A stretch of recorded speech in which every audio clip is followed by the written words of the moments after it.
akafaananyi ka Eddie Kenzo oba Edrisa Musuuza ate n'omukyala omulala katabudde minisita waffe Fiona Nyamutoolo. Ono nno ye Love Commissioner wa Eddie Kenzo nga bwe nabagamba nti eno kapo ye kapo y'omwaka.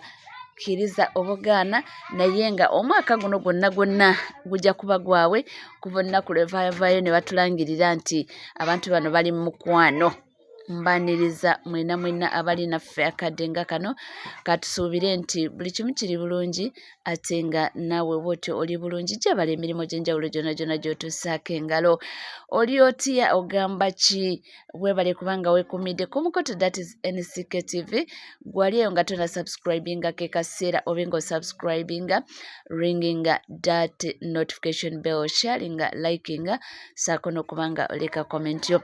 Ebisigadde buteerevu tuulakalira nywera amawulire mbenga nga kuwa. Ebifaananyi bya Eddie Kenzo byeyongera okuba nga kwegamba bijja ku ssiini ng'alina abakyala ab'enjawulo ate nno bingi, ebifaananyi bingi nga Eddie Kenzo alina abakyala b'enjawulo. Jjukira oyo omuwala gw'alina ssaawa eno mu kifaananyi awo, omuwala oyo baali bagamba nti ye mukyala gw'agenda okuwasa. Simanyi oba waawa naye nga eŋŋambo zayitinganakoko. Ebyo ebifaananyi bwe byafulumira nti ye mukyala gw'alina era ya mukyala gw'agenda okuwasa, era ne batugambako nti si namunnauganda, nti mu Uganda ajjamu buggya, nti era bw'aba azze nti waliwo hoteri nnene gye bapangisa gye babeeramu. Olokose yali mungi, engambo zaali nnyingi naye nga w'omanyi ndowooza era omuntu bw'obeera singo obeera n'abantu bangi mu bulamu bwo, ekiseera we kituuka n'osalawo setolinge ate abamu n'oba nga obasangula. Ebintu ng'ebyo bivuddeko ne baba nga bagamba Eddie Kenzo mbu love nigga, mb'oyo asemyekozo, mbu alina abakyala bangi tasalawo. Era juzi mwalaba Like Music mwana muwala oyo ng'avaayo ng'agamba nti nze sobola kwagala Eddie Kenzo kubanga oyo akyusa abakyala nga ngoye. Ne tugamba bangi nnyo be bamubazeeko, ba Miss Uganda, ba Lydia Jasmine, Carol Nantongo, ono mwana muwala. Waliwo abawala bangi, waliwo akawala ke yalinganako akaali ka Vixen mu vidiyo ye.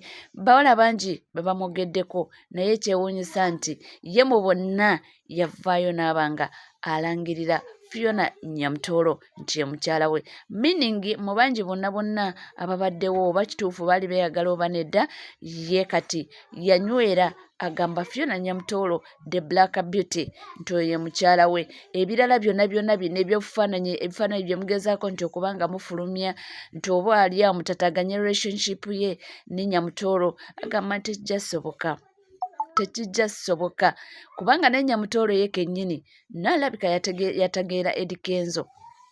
Yategeera Eddie Kenzo Fiona kubanga juzi gy'ovuddeko nabagamba nti baali nga bagenze ku belated Women's Day ekikuube. Abantu ne batandika okubayo nga bamusaba akanamba, n'abagamba nti munnange akanamba ka Kenzo, ate Kenzo n'amuteeka wa? Okitegeera. So bano abantu balinga kati abeetegeera, yakyagambye nti bino ebifaananyi ng'omuntu yenna ate ba celebrities nti babeera n'abantu bangi abavaayo ne bagamba nti njagala selfie, katwekubye selfie, ate togenda mugamba kita, kitegedde, togenda mugamba nti ebifaananyi tobita. Tebamala okwekubya ebifaananyi, abamu abo abawala ne bavaayo ne babiteeka ku internet, which is okay. Nti naye ye essaawa eno yasetolinga era yatereera, gamba nti takyalinamu kuwankawanka ate mbu anoonyeze nno, nti ebigambo bye muteekawo n'okuba nga oboolyawo mwagala kubanga mutataganya enkola ye n'omuntu essaawa eno gw'alina muli mu bwongo oba muli mu bulamu, gamba nti tekijja kukola, nti ate Nyamutoolo mwesimbu nnyo. Akafaananyi k'olabaako ka Nyamutoolo yabaddeko eri mu Abiim district, ndowooza olaba n'ennyambala eyo yeeyo side z'e Karamoja I think Abiim. So babadde mu nsonga era za minerals nga bagenze okuba nga balaba miners abo abamininga gundi ezo, era ne basuubiza nti babadde basaba bakwataganire wamu ne gavumenti nti basobole okuba nga baganyirwamu. So yabadde ku mirimu gya gavumenti ng'agezaako okuba nga atambuza emirimu gye nga minisita, era mu dipaatimenti ye eya minerals, mineral development and what have you, bye babaddemu mwabiimu nga bagezaako okuba nga babuulirira abantu beeyo abali kumpi ne mineral resources zino nga babagezaako okuba nga babasomesa bafunyeemu batya, ye singa gavumenti baneekwata ne gavumenti kiki kye bagenda okuba nga bafunamu oba kiki kye bagenda okuba nga baggyayo, bye babaddemu.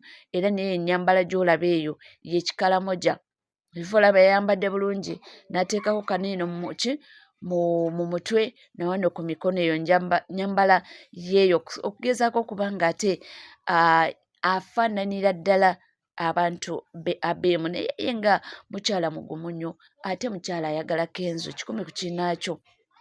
Era agambye nti mwenna abali abagamba mbu it will end in tears, mulinde temugamusangulanga.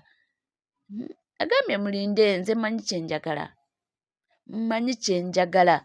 Abamu ne batuuka okugamba mbu Nyamutoolo yaluga Kenzo mbu kubanga waliwo abawala bangi nnyo ate mbu abanyirira, mbu naye Kenzo n'alondayo omuntu from West Nile, kwegamba nga balinga bagamba nti West Nile si bantu, naye ate nga kyewuunyisa nti oba ekyensobola okugamba nti ne Chameleone yalekawo ab'omu Central n'agenda Mwacholi, Bebe Cool n'aleka ab'omu Central n'agenda e Busoga, kati Eddie Kenzo naye wuuyo yaleseewo n'agenda West Nile n'afunayo omukyala. So yabagambye nti nze ndi mukkakkamu mmanyi nti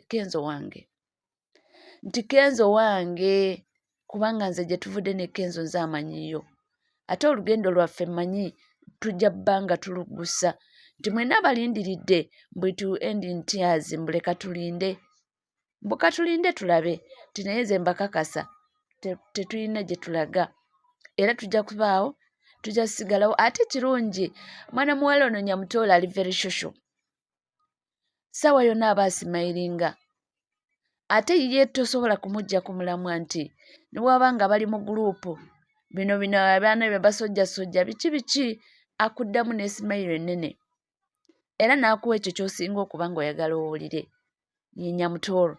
So kyetumanyi nti embeera ejja kuba nga ebatambulira bulungi. Agambe nze ebyebifaananyi tebindya, kubanga si bye bisoose nze okulaba, ndabye bangi. Ate kyokulala nti omwami gwe nafuna celebrity mba mmanyi ssaawa yonna abeera n'abantu, abeera ne bafaaniza bamugamba twekubye ekifaananyi, nti ate onaanyiigira nga buli kifaananyi ky'olabye, onaayombera buli kifaananyi ky'olabye, nti nedda.